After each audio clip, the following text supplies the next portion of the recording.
بسم اللہ الرحمن الرحیم۔ السلام علیکم، کیسے ہیں آپ سب؟ انشاءاللہ سبھی ٹھیک ہوں گے اور اللہ کی رحمتوں کے سائے میں ہوں گے۔ اے نفاست پسند، تو آنسوؤں کا ذوق کیا جانے، تو ندیدوں کی طرح روٹی کا عاشق ہے۔ اگر تو جان کے تھیلے کو روٹی سے خالی کر لے تو یہ موتیوں سے بھر جائے۔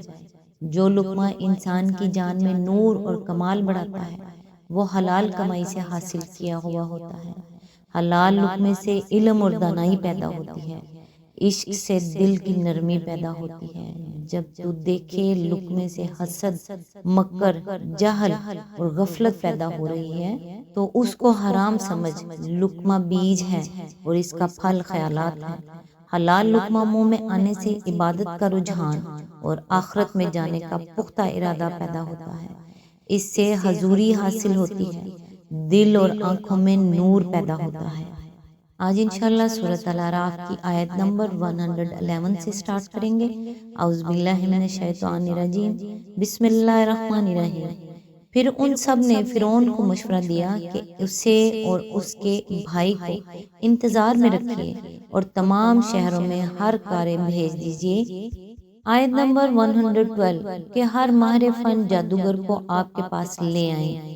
اس کی تفسیر ہے، فرعونی درباریوں کے اس قول سے صاف معلوم ہوتا ہے کہ ان کے ذہن میں خدائی نشان اور جادو کی امتیازی فرق کا تصور بالکل واضح طور پر موجود تھا۔ وہ جانتے تھے کہ خدائی نشان سے حقیقی تغیر واقع ہوتا ہے اور جادو محض نظر اور نفس کو متاثر کر کے اشیاء میں ایک خاص طرح کا تغیر محسوس کراتا ہے۔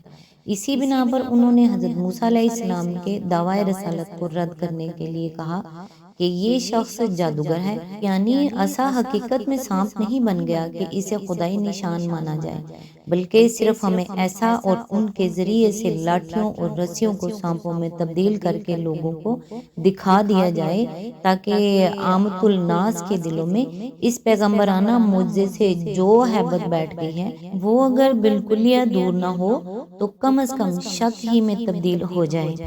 آیت نمبر 113 چنانچہ جادوگر فرعون کے پاس آ گئے، انہوں نے کہا اگر ہم غالب رہے تو ہمیں اس کا صلہ تو ضرور ملے گا۔ نمبر 114 فرعون نے جواب دیا، ہاں اور تم مقربین بارگاہ ہو گئے۔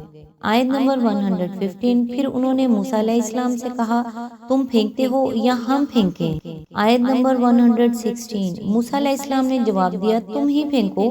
انہوں نے جو اپنے آنچرے پھینکے تو نگاہوں کو مسحور اور دلوں کو خوف زدہ کر دیا اور بڑا ہی زبردست جادو بنا لائے۔ آیت نمبر 117 ہم نے موسیٰ علیہ السلام کو اشارہ کیا کہ پھینک اپنا عصا۔ اس کا پھینکنا تھا کہ آن کی آن میں وہ ان کے اس جھوٹے طلسم کو نگلتا چلا گیا۔ اس کی تفسیر ہے، یہ گمان کرنا صحیح نہیں ہے کہ عصا ان لاٹھیوں اور رسیوں کو نگل گیا جو جادوگروں نے پھینکی تھی اور سانپ اور اژدہائے بنی نظر آ رہی تھی۔ قرآن جو کچھ کہہ رہا ہے وہ یہ ہے کہ عصا نے سانپ بن کر ان کے اس طلسم فریب کو نگلنا شروع کر دیا جو انہوں نے تیار کیا تھا۔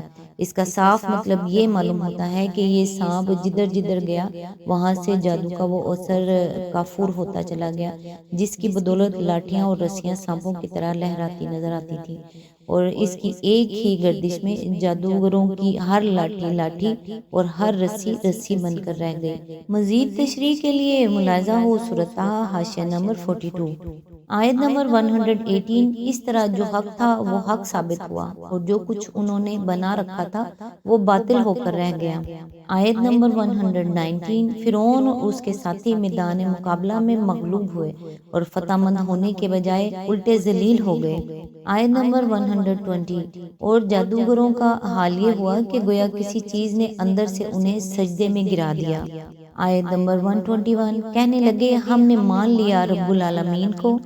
آیت نمبر 122 اس رب کو جسے موسیٰ اور ہارون مانتے ہیں۔ اس کی تفسیر ہے، اسی طرح اللہ تعالیٰ نے فرعونیوں کی چال کو الٹا انہی پر پلٹ دیا۔ انہوں نے تمام ملک کے ماہر جادوگروں کو بلا کر منظر عام پر اس لیے مظاہرہ کر دیا تھا کہ عوام الناس کو حضرت موسیٰ علیہ السلام کے جادوگر ہونے کا یقین دلائیں یا کم از کم شک ہی میں ڈال دیں، لیکن اس مقابلے میں شکست کھانے کے بعد خود ان کے اپنے بلائے ہوئے ماہرین فن نے بلا اتفاق فیصلہ کر دیا کہ حضرت موسیٰ علیہ السلام جو چیز پیش کر رہے ہیں وہ ہرگز جادو نہیں ہے، بلکہ یقیناً رب العالمین کی طاقت کا کرشمہ ہے جس کے آگے کسی جادو کا زور نہیں چل سکتا۔ ظاہر ہے کہ جادو کو خود جادوگروں سے بڑھ کر اور کون جان سکتا تھا۔ بس جب انہوں نے عملی تجربے اور آزمائش کے بعد شہادت دے دی کہ یہ چیز جادو نہیں ہے، تو پھر فرعون اور اس کے درباریوں کے لیے باشندگان ملک کو یہ یقین دلانا بالکل ناممکن ہو گیا کہ موسیٰ علیہ السلام محض ایک جادوگر ہے۔ آیت نمبر 123، فرعون نے کہا تم اس پر ایمان لے آئے قبل اس کے کہ میں تمہیں اجازت دوں؟ یقیناً یہ کوئی خفیہ سازش تھی جو تم لوگوں نے اس دارالسلطنت میں کی تاکہ اس کے مالکوں کو اقتدار سے بے دخل کر دو۔ اچھا، تو اس کا نتیجہ اب تمہیں معلوم ہوا جاتا ہے۔ آیت نمبر 124، میں تمہارے ہاتھ پاؤں مخالف سمتوں سے کٹوا دوں گا اور اس کے بعد تم سب کو سولی پر چڑھاؤں گا۔ آیت نمبر 125، انہوں نے جواب دیا بہرحال ہمیں پلٹنا اپنے رب ہی کی طرف ہے۔ آیت نمبر 126، تو جس بات پر ہم سے انتقام لینا چاہتا ہے وہ اس کے سوا کچھ نہیں کہ ہمارے رب کی نشانیاں جب ہمارے سامنے آ گئیں تو ہم نے انہیں مان لیا۔ اے رب، ہم پر صبر کا فیضان کر اور ہمیں دنیا سے اٹھا اس حال میں کہ ہم تیرے فرما بردار ہوں۔ اس کی تفسیر ہے، فرعون نے پانسا پلٹتے دیکھ کر آخری چال یہ چلی تھی کہ اس سارے معاملے کو موسیٰ علیہ السلام اور جادوگروں کی سازش قرار دے دیا اور پھر جادوگروں کو جسمانی عذاب اور قتل کی دھمکی دے کر ان سے اپنے اس الزام کا اقبال کرا لے۔ لیکن یہ چال بھی الٹی پڑی۔ جادوگروں نے اپنے آپ کو ہر سزا کے لیے پیش کر کے ثابت کر دیا کہ ان کا موسیٰ علیہ السلام کی صداقت پر ایمان لانا کسی سازش کا نہیں بلکہ سچے اعتراف حق کا نتیجہ تھا۔